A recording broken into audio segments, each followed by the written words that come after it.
이제 서부지구 두 지구만 남았습니다. 먼저 NFC 서부지구 네 팀부터 살펴보도록 하겠습니다. 일단 이제 제일 먼저 살펴봐야 될 팀은 애리조나 카디널스입니다. 지난 시즌에 4승 13패 기록을 하면서 이제 결국 지구 최하위로 플레이오프를 탈락을 했었던 카디널스였고, 뭐 카일러 머리 선수가 이 부상 때문에 10주차 되어서야 돌아왔잖아요.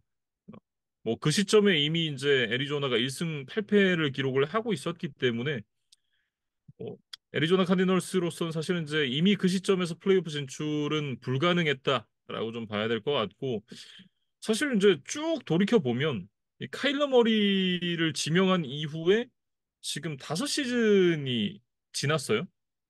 근데 플레이오프 진출은 단 한 번밖에 없었습니다. 이거는 굉장히 좀 아쉽다라고 얘기를 해야 될 것 같고, 그 사이에 정말 많은 선수들을 데리고 왔었잖아요. 홉킨스도 데리고 왔었고, 뭐 제이제이 왓도 데리고 왔었고, 뭐 그런 어떤 투자에 비해서는 전혀 좀 소득이 없는 지난 5년이었다. 이렇게 좀 얘기를 해야 될 것 같습니다. 그러니까 그 플레이오프 진출 한 번이라는 것도 결국에는 이제 와일드카드 라운드에서 곧바로 이제 패퇴를 했었기 때문에 뭔가 구단 역사에서 아주 뭐 깊이 각인될 만한 성과는 좀 아니었다고 봐야겠죠. 그래서 머리가 뭐 앞으로 언제까지 애리조나 유니폼을 입을지는 모르겠지만 조금 더 뭐 분전을 해줘야 될 것 같고, 뭐 그래도 이제 좀 희망적인 뭐 요소를 좀 찾아보자면, 카일러 머리가 이제 후반기에 부상에서 복귀한 이후에 그래도 8경기에서 3승을 따냈거든요. 그래서 카일러 머리가 장기간 좀 뭐 경기 실전 감각 이런 것들이 좀 떨어져 있었음을 감안을 하면 그래도 좀 나쁘지 않은 뭐 성적을 거뒀다. 그런 부분은 좀 위안을 삼아야 될 것 같고, 일단 뭐 2028년까지 지금 카일러 머리가 애리조나와 계약이 되어 있는데, 그래도 이번 시즌을 이제 처음부터 개막전부터 좀 뭐 건강하게 치를 수 있다는 것 자체는 뭐 굉장히 반가운 소식이죠. 근데 이제 그에 반해서 이제 장기 계약에 묶여 있는 머리가 이제 많은 캡 스페이스를 잡아먹기 좀 시작을 했습니다. 그래서 올해부터 이제 2028년까지 연마다 뭐 조금씩의 편차는 있지만 뭐 최소 4천, 뭐 최대 뭐 5,500이었나요? 뭐 거의 이제 평균적으로 보면 한 4,800만 달러의 캡 스페이스를 매년 잡아먹는 것으로 지금 되어 있어요. 그래서 뭐 지금 당장 애리조나의 캡 스페이스가 뭐 꽉 차 있느냐 하면 그거는 아니지만, 애리조나가 사실 워낙 좀 채워야 할 빈틈이 좀 많은 팀이라고 해야 될까요? 그런 상황에서는 사실 카릴러 머리가 뭐 한 5천만 달러 가까이 잡아먹는 거는 이제 분명히 좀 부담스러운 상황이기는 합니다. 사실 이제 올해 로스터를 봤을 때는 성적을 낸다라는 건 사실 좀 쉽지 않은 부분인 것 같고, 뭐 어디까지 갈 수 있는지를 한번 가늠을 해보는 그런 시즌이 될 것 같은데, 일단 이제 카일러 머리가 주전 쿼터백 자리가 견고한 상황에서 지난 시즌에 펠컨스의 주전 기회를 받았었던 이제 데스몬드 리더 선수를 트레이드로 데려와서 이제 백업 자리를 줬습니다. 론델 무어를 트레이드로 내주고 이제 음, 데스몬드 리더를 데려왔었죠. 그래서 사실 펠컨스에서 결국 자리를 보전하는 데는 좀 실패를 했지만, 그래도 뭐 백업 쿼터백 역할을 수행하기에는 뭐 충분한 역량을 가진 선수라고 보여져요. 그리고 론델 무어도 사실 애리조나가 2라운드 픽이라는 굉장히 높은 순번의 이제 드래프트 픽을 사용을 하면서 좀 데려왔던 선수인데, 결국에는 3년 동안 이제 팀에서 뛰었지만 뭐 이렇다 할 모습을 결국에는 좀 보여주질 못했기 때문에, 뭐 이렇게 좀 트레이드 카드로 이제 활용이 됐다, 이렇게 좀 설명을 드리면 되겠습니다. 러닝백 쪽으로 좀 넘어가 보면 지난 시즌 이제 4경기를 결장했음에도 지금 1000야드를 뛰어넘은 제임스 코너가 이제 계약의 마지막 해를 맞게 되죠. 기존에 이제 3년 2,100만 달러의 계약을 맺었었는데 그 계약이 벌써 이제 마지막 해가 됐습니다.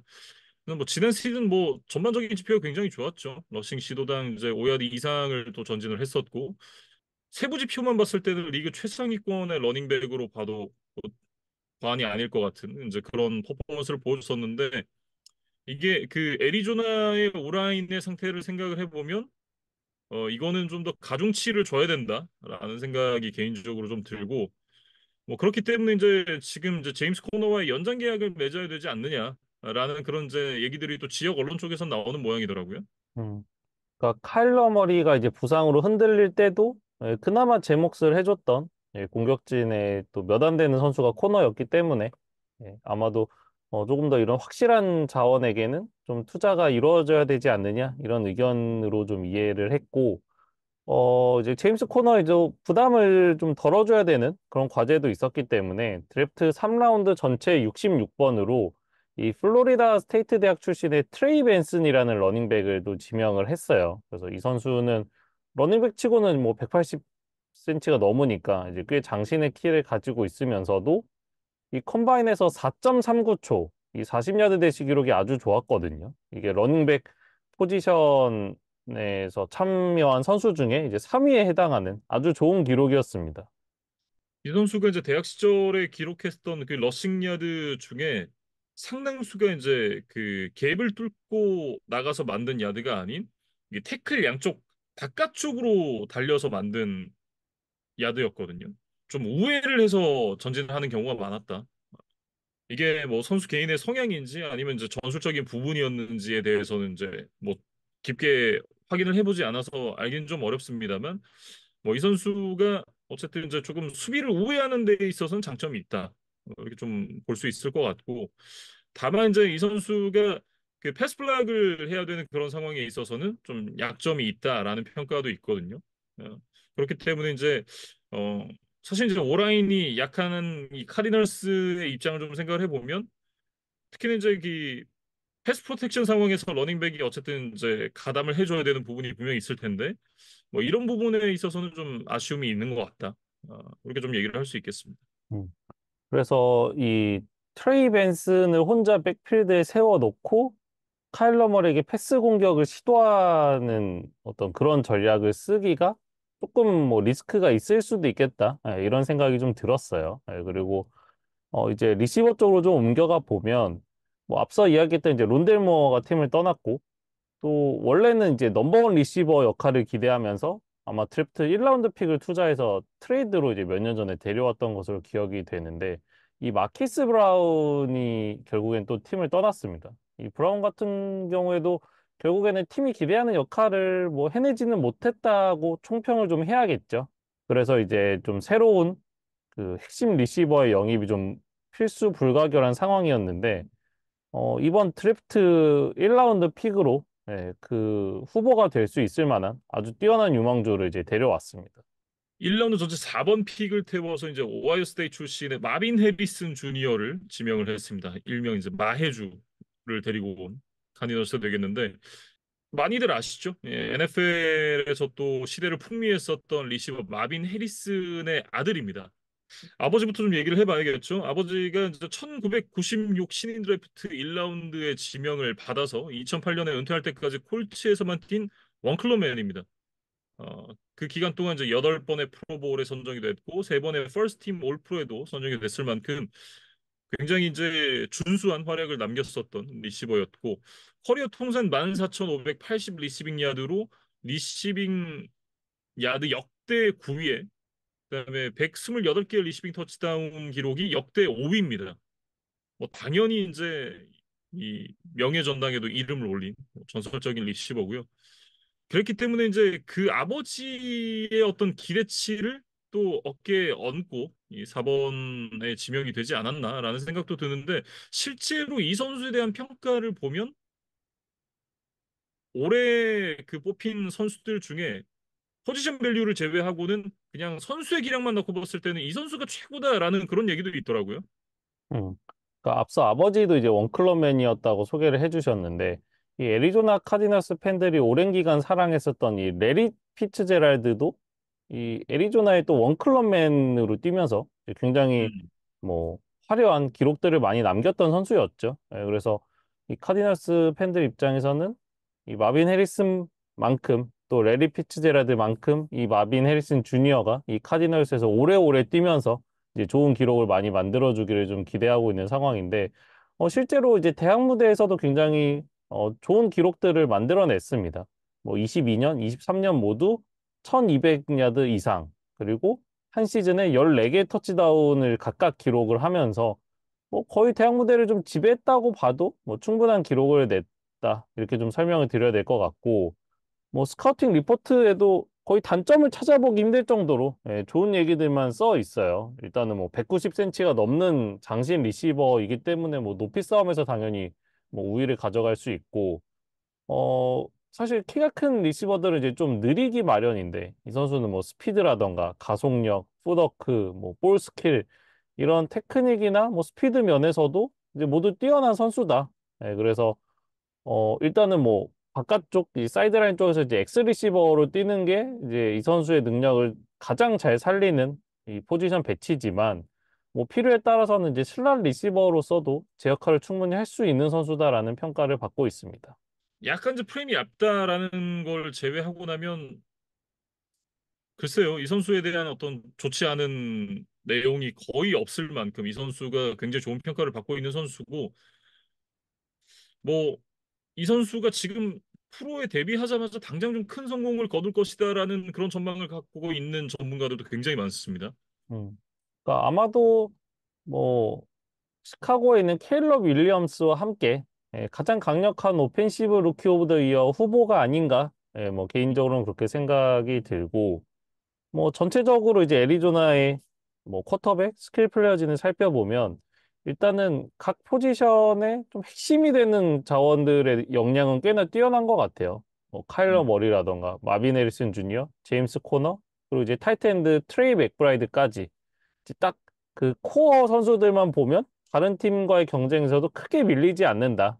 이런 말씀 좀 드리고 싶고, 사실 이제 문제는 좀 뎁스가 좀 얇은 거였는데, 이번에 뭐 제이 존스라던가 크리스 모어 같은 이 뎁스를 채워줄 수 있는 준수한 이제 FA 리시버들도 좀 몇 명 영입을 하면서 그런 문제들도 좀 해결하기 위한 이제 노력을 진행을 했습니다.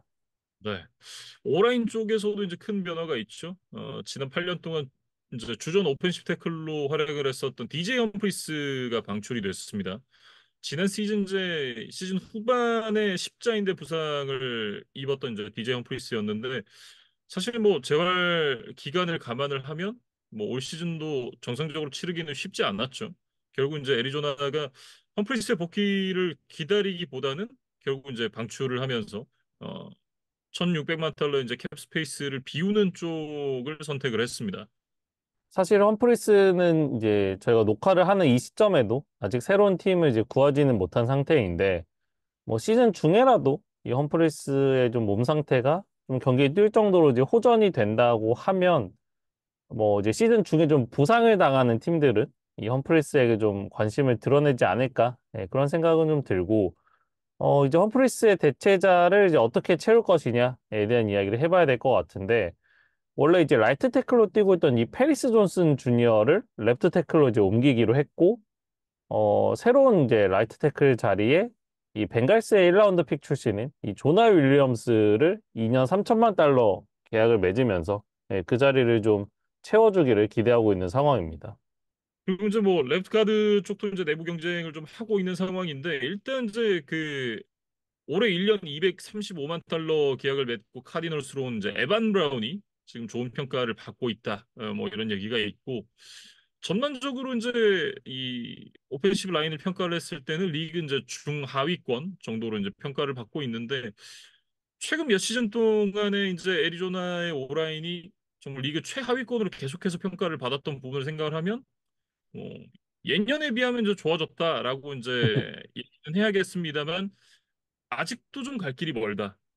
이렇게 좀 얘기를 하는 게 맞는 것 같습니다. 음.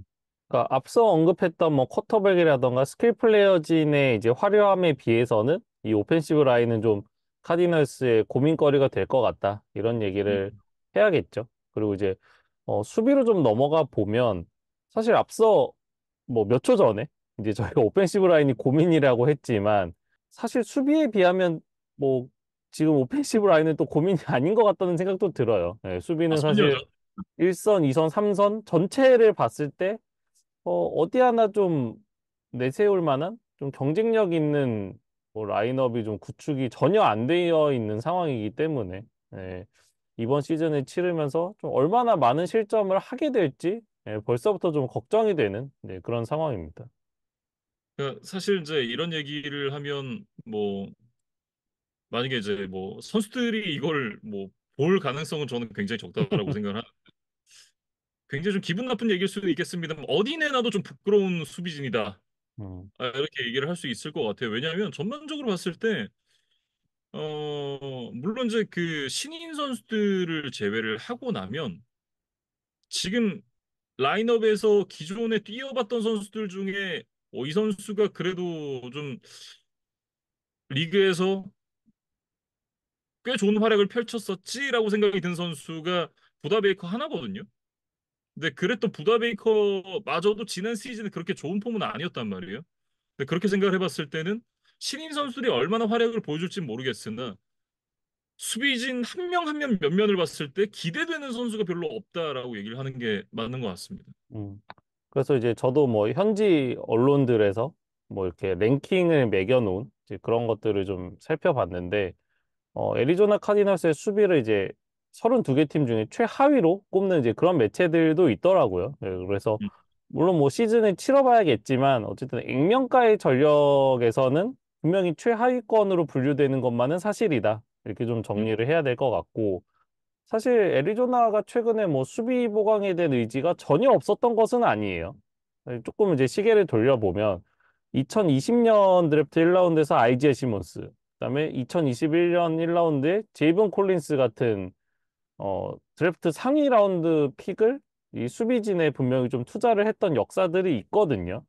근데 이제 결국에는 그 선수들이 이제 팀이 생각했던 기대했던 모습으로 이제 성장을 하지를 못했고, 뭐 제이븐 콜린스는 이제 연장 계약을 맺기는 했지만 뭐 2년 1,600만 달러였나요? 예, 그 계약 규모에서도 알 수 있듯이 지금 그렇게 시장 가치가 높은 선수는 아니고, 아이지아 시머스 같은 경우는 뭐 진즉 팀을 떠났죠. 아마 뭐 7라운드 픽 한 장에 이제 이적을 했던 것으로 기억이 되는데, 그만큼 좀 팀의 플랜대로 이 수비가 좀, 성장하고 로스터를 탄탄하게 갖추는데 좀 실패를 해왔기 때문에, 결국 좀 이런 뭐 뎁스 차트를 지금 보유할 수밖에 없는 상황이 됐다. 이렇게 좀 말씀을 드리겠습니다.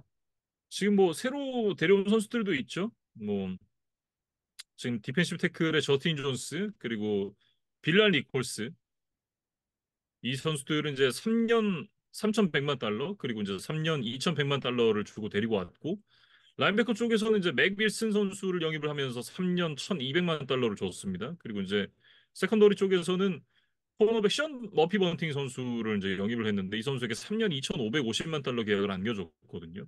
그러니까 이렇게 이제 보강을 했습니다만 글쎄요. 이 선수들이 와서 이제 뭔가 수비에서의 잇 팩터가 되어줄 수 있느냐? 그거는 조금 이제 쉽지만은 않다. 물론 이제 시즌은 뚜껑 열어봐야 알 수 있습니다만 이 선수들이 드라마틱하게 정말 팀의 수비를 바꿀 수 있는 그런 선수들이라는 생각은 잘 안 들거든요. 그러니까 저도 이제 이렇게 써왔는데, 와, 이 선수를 데려오다니, 정말 수비가 확실히 좋아지겠는데요? 라는 이제 말씀을 자신 있게 드릴 만한 선수가 없다는 거죠. 어떤 그런 기대감, 신뢰감을 주는 뭐 커리어를 가진 선수들의 영입이 좀 아니었다라고 보는 쪽이 맞을 것 같습니다. 예, 그래서 음, 저희도 사실은 좀 빅네임의 영입 같은 경우는 뭐 한 명 한 명 좀 언급을 하면서 뭐 그 계약의 의미 이런 것들을 좀 충실하게 설명을 해드리려고 노력을 하고 있는데, 사실 이 선수들은 그냥 이렇게 좀 흘러가는 단신처럼 좀 이렇게 패키지로 묶어서 그냥 설명을 하게 되는, 네, 그랬던 것 같아요. 그래서 뭐 결국에는 애리조나의 이제 조나단 게넌 감독이 이제 수비 전문가 출신이니까, 이런 저희의 평가 뭐 그런 예상들을 좀 깨부술 수 있는, 그런 좀 수비진을 구축해 주기를 좀 기대할 수밖에 없는 상황인 것 같아요. 네. 그리고 이제 앞서 이제 마빈 해리슨 주니어 선수에게 이제 1라운드 지명권을 썼다라고 얘기를 했었는데 휴스턴이랑 이제 트레이드를 하면서 1라운드 한 장을 더 갖고 있었죠. 이 1라운드 픽으로는 엣지 러셔를 지명을 했습니다. 사실 텍산스가 지난 시즌에 이제 이렇게까지 좋은 성적을 낼 거라고 기대했던 사람들이 많지 않았었잖아요. 뭐 저희도 마찬가지고. 그렇기 때문에 애리조나가 당초에 이제 1라운드 픽을 받아왔을 때는 한 1라운드 한 10번? 뭐 안 나와도 한 15번 언저리에서 우리가 뭘 에치러셔를 좀 보강을 할 수 있지 않을까? 라는 그런 기대를 좀 했을 법했다. 않을까라는 생각이 들어요. 그거는 이제 뭐 많은 사람들이 이제 그렇게 생각을 했을 거고 휴스턴이 그렇게 성적을 낸 게 좀 의외였죠. 어쨌든 내 성적이 낮기 때문에 이 휴스턴에게서 받아온 픽의 가치가 점점 떨어졌고 이게 결국은 이제 27번 픽까지 떨어졌습니다. 원래는 이제 애리조나의 플랜대로 흘러갔다면 라이아투 라투나 이제 댈러스 터너 이런 선수들을 뽑을 수 있었겠지만 결국 이제 그렇지 못했기 때문에 미주리 대학 출신의 데리어스 로빈슨까지 좀 내려오게 됐고 이 선수가 원래는 이제 디펜시브 태클로 계속해서 뛰다가 엣지로 포지션을 옮기면서 이제 포텐이 폭발한 케이스입니다. 전반적으로 받는 평가는 뭐 이 선수가 원래 이제 그 태클 출신이기 때문에 뭐 피지컬이나 이런 부분에서 굉장히 좀 훌륭한 그런 부분들이 있고 다만 이제 엣지에 대한 경험이 없어서 엣지 러셔로서 이제 스킬은 좀 부족하다 이런 평가들이거든요. 그러니까 일단은 뭐 피지컬도 탄탄하고 팔도 길고 이제 손도 굉장히 커서 이 오펜시브 라인맨과의 어떤 뭐 경쟁에서 좀 유리함을 가지고 간다. 네, 이런 장점이 있고 사실 이제 디펜시브 태클에 비해서 이 엣지 러셔는 분명히 좀 스피드가 좀 요구가 되는 이제 그런 포지션이라고 할 수가 있는데 이 선수가 이 피지컬 대비 굉장히 또 준수한 스피드를 가지고 있기 때문에 대학에서도 포지션 전향을 시도를 했었고 그게 또 좋은 결과로 이어진 거죠. 그래서 결국 NFL 드래프트 1라운드에서 또 이제 지명을 받을 수 있었던 뭐 원인이기도 했고 그래서 뭐 어떻게 보면 포지션에 대한 숙련도가 좀 아쉽다라는 생각은 들지만 반대로 생각하면 아직 이 엣지 러셔로 뭐 뛴 기간 자체가 워낙 적기 때문에 어떻게 보면 앞으로 이 선수가 체계적인 육성을 받았을 때는 얼마나 더 좋아질지는 오히려 또 여지가 많이 남아 있다. 오히려 발전 가능성이 더 높다. 이렇게 보는 것도 뭐 나름 합리적인 의견인 것 같아요. 그래서 음, 어차피 좀 전력을 갖추고 좀 다른 팀들과의 본격적인 경쟁에 나서는데 좀 시간이 필요해 보이는 애리조나기 때문에 네, 이 데리우스 로빈슨도 너무 좀 조급해하지 않고 좀 차근차근 네, 하나부터 잘 배워갔으면 좀 좋겠습니다. 음. 결국 이제 좀 전반적으로 보면 그렇겠죠. 일단 절반의 완성이라고 얘기를 해야 될 것 같아요. 일단 공격팀은 어느 정도 이제 구색을 갖춰 놨으니까 공격팀은 어느 정도 완성이 됐다라고 하면 수비진은 그렇지 못하거든요.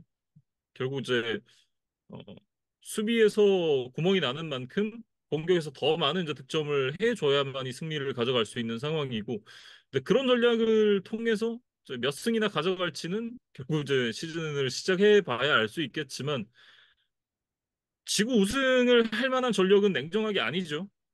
뭐 그렇기 때문에 사실 뭐 5할 승률 정도를 현실적인 목표로 놓는 것이 맞지 않느냐, 뭐 이렇게 생각을 해봅니다. 음. 뭐 KBO 리그와 좀 비교를 해보면 이런 식의 비유는 어떨까 싶어요. 뭐 김도영 선수를 가지고 있는 팀인데 우리 팀이 뭐 9등, 10등을 하고 있는 팀이다. 그러면 사실 아, 팬들 입장에서는 어떤 플레이오프에 대한 기대보다는 그냥 김도영 선수가 개인 기록을 얼마나 잘 쌓을까에 좀 관전 포인트를 두고 한 시즌을 뭐 볼 가능성이 높죠. 음, 애리조나도 이 카일러 머리와 마빈 해리슨 주니어가 어떤 시너지를 낼 것인가. 그중에서도 특히 이 해리슨 주니어가 얼마나 리그에 임팩트를 주는 뭐 그런 멋진 활약을 할 것이냐를 좀 즐기면 어떨까 싶어요. 팀의 승패에 너무 일희일비하면 아마 너무 좀 괴로운 시즌이 될 것 같고, 예, 이 카일러 머리와 마빈 해리슨 주니어가 성장을 하는 그런 모습을 좀 지켜보는데 일단 의의를 둬야 되는 그런 2024 시즌이 되지 않을까라고 좀 생각을 해봅니다. 네, 이렇게 이제 애리조나 카디널스 마무리를 지어보겠습니다.